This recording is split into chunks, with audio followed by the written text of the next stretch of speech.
They weren't born monsters, they were made into them. Ethan and Aiden, the Alpha twins, were the most terrifying force the Alpha Pack ever unleashed. Two brothers who could merge into a single, unstoppable creature. Two boys who were raised to fight, raised to suffer, raised to survive. But behind the violence, behind the power, behind the monstrous form, was a tragedy the Beacon Hill survivors rarely speak about.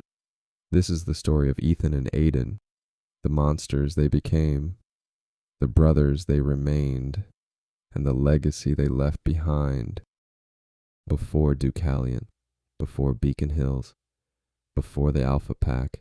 Ethan and Aiden belonged to a brutal werewolf pack that treated them like tools. In their own words, they were the Omegas, not in rank, but in treatment. Always the last to eat, always the first to be abused. Their Alpha didn't see them as pack. He didn't see them as people. He saw them as weapons. The twins were forced to fight each other, forced to synchronize their movements, forced to endure pain until their bodies learned to merge.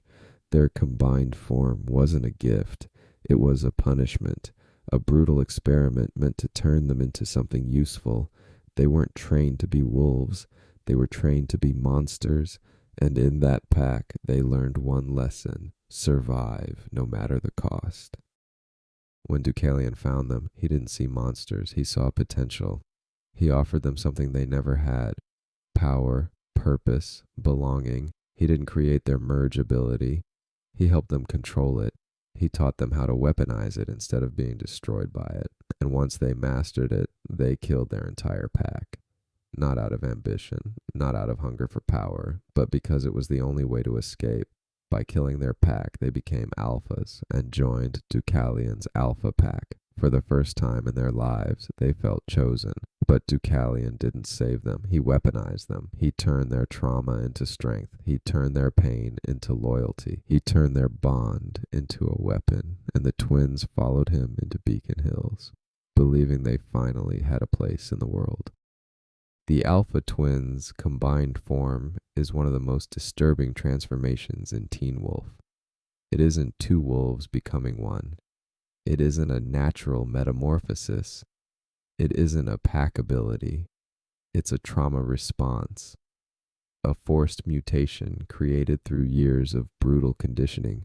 Their bones crack together, their muscles fuse, their screams echo through the air.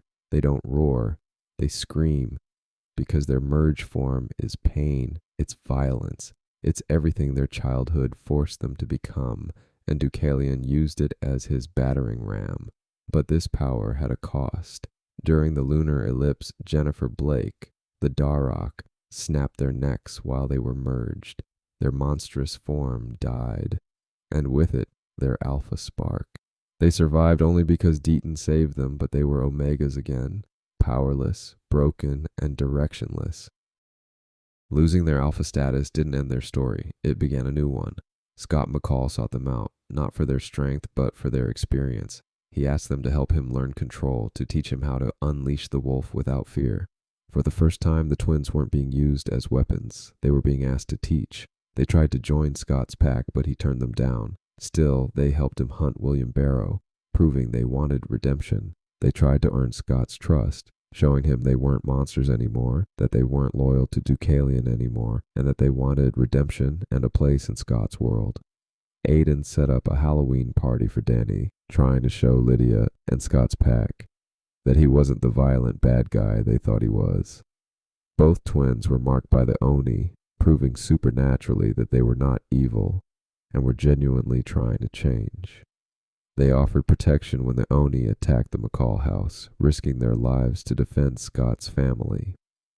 Aiden helped Lydia search for Styles, choosing loyalty to Scott's pack over loyalty to Deucalion. Ethan and Aiden helped Scott find Styles, showing they were willing to fight beside Scott instead of against him.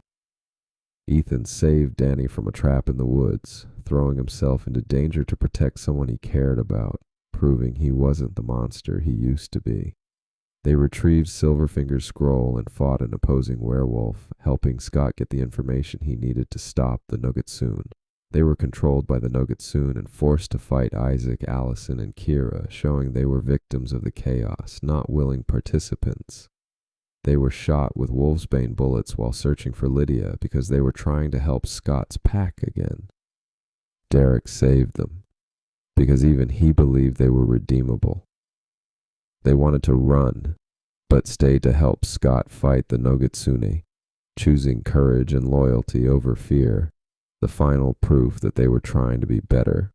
They were no longer alphas, no longer Deucalion soldiers, no longer monsters. They were two broken brothers trying to be better.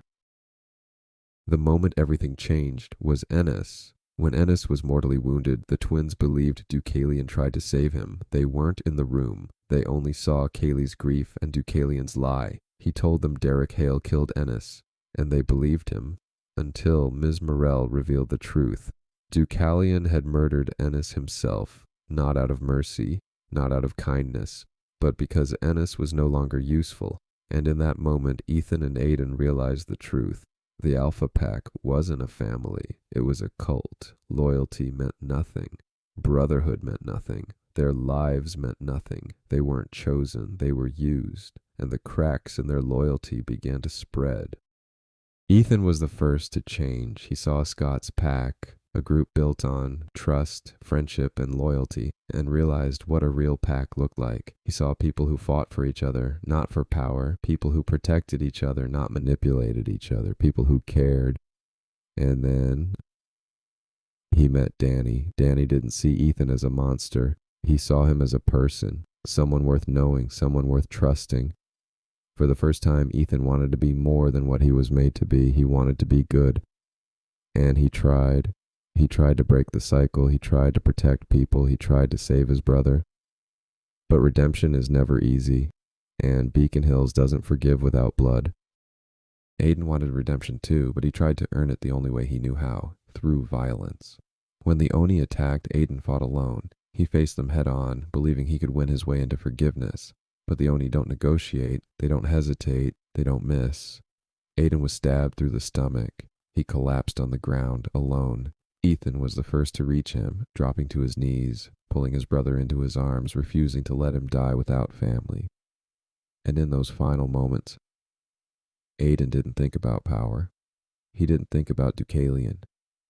He didn't think about the Alpha Pack. He thought about Ethan. I didn't want to die alone. Lydia came running out of the school just in time to see Aiden dying in Ethan's arms, and she broke. His last words were for his brother, because even in death, their bond was unbreakable. After Aiden's death, Ethan couldn't stay in Beacon Hills. He couldn't stay in the place where his brother died. He couldn't stay in the place where he tried to change but lost everything. So he left. Danny left too, because he knew too much, because Beacon Hills was never safe for people who wanted a normal life. Years later, Ethan found love again, with Jackson Whittemore in London, and when hunters rose under Gerard and Monroe, Ethan returned to Beacon Hills to fight beside Scott one last time. He survived torture, he survived the Anukkite, he survived the war, and when it was over, he went back to London with Jackson. The Alpha Pack collapsed.